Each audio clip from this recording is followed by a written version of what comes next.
All right, folks, welcome back to another case study here from Top Comics Pressing. In this video, what we're going to do is look at one of probably your favorite Amazing Spider-Man comics. This one's the ever-popular ASM 129, the first appearance of the Punisher, aka Frank Castle, as he takes pot shots there at our favorite web slinger. So this copy's coming to us as a CGC 8.0 copy. It has foxing noted on the back that we can clearly see here, as well as some spine stress lines. So, and if we look down there, we can see very, very light staple wear. If we look, there is very, very light staple corrosion that we can kind of see, and there are some ticks in here that you can kind of see through there. Now, looking at this and considering a bump, what I think it's worth doing is looking for other defects. And remember, CGC is not going to tell you everything that's wrong with the book. It's only going to tell you enough to justify the grade. It's not necessarily a comprehensive list. So when I look at this one, I can see that there's a very, very slight amount of wear to the top corner right there. It's really not bad, and it's quite minuscule. This corner looks good. I already called out the slight staple stress. Now, this particular era of Marvel books almost always has that staple stress, and so CGC is a little bit more forgiving on them. The staple corrosion is a little bit of a bummer, but you can have 9.4 books with 9.2 books with a little bit of that staple corrosion. There are spine stress lines, but again, they're not very large. So, I mean, they clearly do go through the black, but it's not like they're gaping and they're not long this way. And it doesn't look like they're true tears. And so those will limit the grade, but it shouldn't be too bad. And if we look down here, there might be a very, very, very small amount of corner blunting, but again, nothing too crazy. If we flip it on over here, again, we can see that there might be a little bit of damage up there to the top corner. I would probably consider that a binary tear. It looks pretty close to it. I don't think that there's anything else wrong there other than maybe a spine tick on top of it. We can clearly see all those orange dots across here. That's the light foxing we're going to try to keep. And that goes all the way down here. You can just see little speckles the whole way. This might be a fingerprint, so we'll have to do our best job to try to dry clean that off. And there's a bunch of foxing down here across the bottom. Now, CGC only specifies foxing on the back cover, but I bet you it's on the front cover too. So, orange on yellow is hard to detect, but right in there you can see some. And I bet you there's a little bit more if we look right here, if we actually start looking for that foxing, that light orange on the yellow. So this thing, I think, is a good candidate for a bump. I'm going to be optimistic and see if we can bump this to a 9.0. The primary defect here is the foxing. That's currently what's limiting it to an 8. And so this thing is going to get treated with our blue LED overlay treatment. And it's hard to predict with the page quality. I find that quite irreproducible on CGC's account. Sometimes they bump up, sometimes they go down. Kind of anybody's guess, but that's going to be kind of what we're going to look at. And so let's just crack this open using kind of the standard approach here. Whoop. Try to get the screwdriver in at the top, and again, I like going in at the top because it's far away from the comic, and usually you can that's not what you want to do. There it goes. All right, out of the case. Now, one defect I missed that I do want to call out here is there is a very, very, very light crease right on the back top corner here that might end up being grade limiting. You can see right, still optimistic we can get a bump, but right next to that line of foxing, there's a very slight line. So we'll do our best to, make that as inconspicuous as possible, but that I did not catch through the slab. Now we're just going to take a little bit of very light erasing here in the front. There's not too much that needs to get dry cleaned up. This is all in a really nice shape. Just a little bit of light dirt here on the Punisher skull.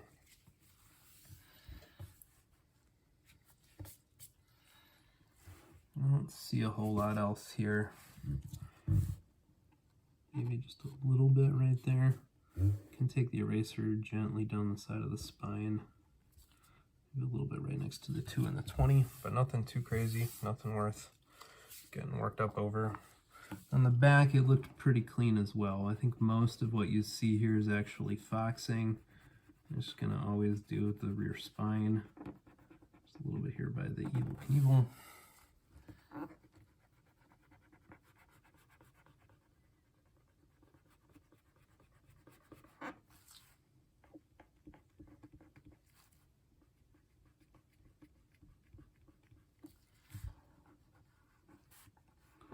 A lot of white area here, but like I said, most of it looks pretty clean. Very, very light dirt in a couple of spots. Primary issue is going to be that fingerprint.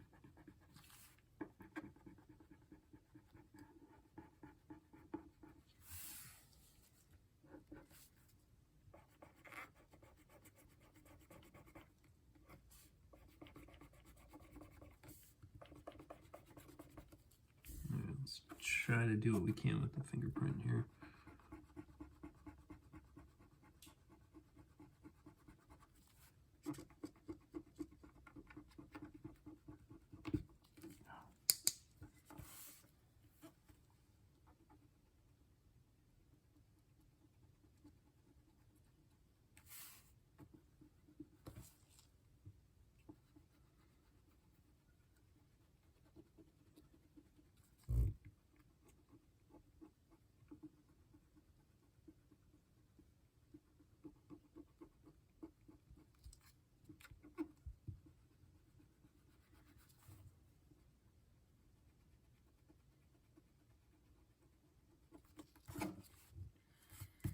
So I think what I'm going to do is go for a Q-tip's worth of Comic Clean and just try to let that dry in.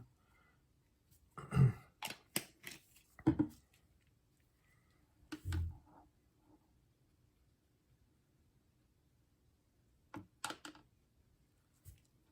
I'm going to take my Q-tip and dab off the excess.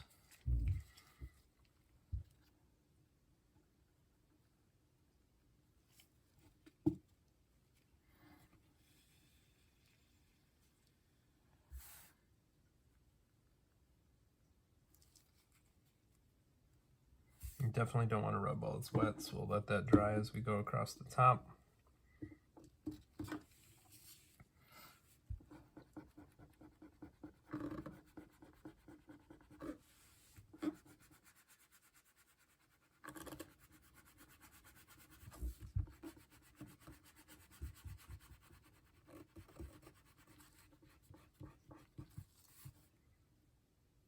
It might be a little bit more of a tear at the top of the spine than a binary tear. We'll see.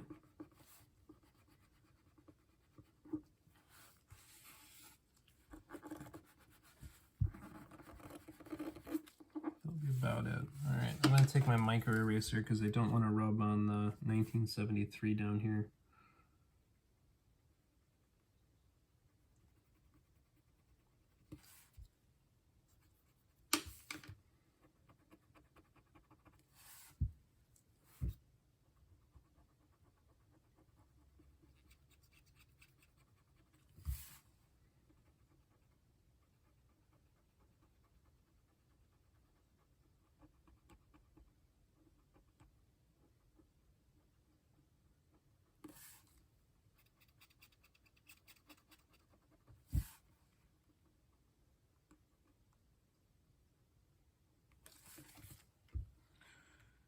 Unfortunately, you can still kind of see it in the glare. It's going to be about as good as we're going to be able to get it.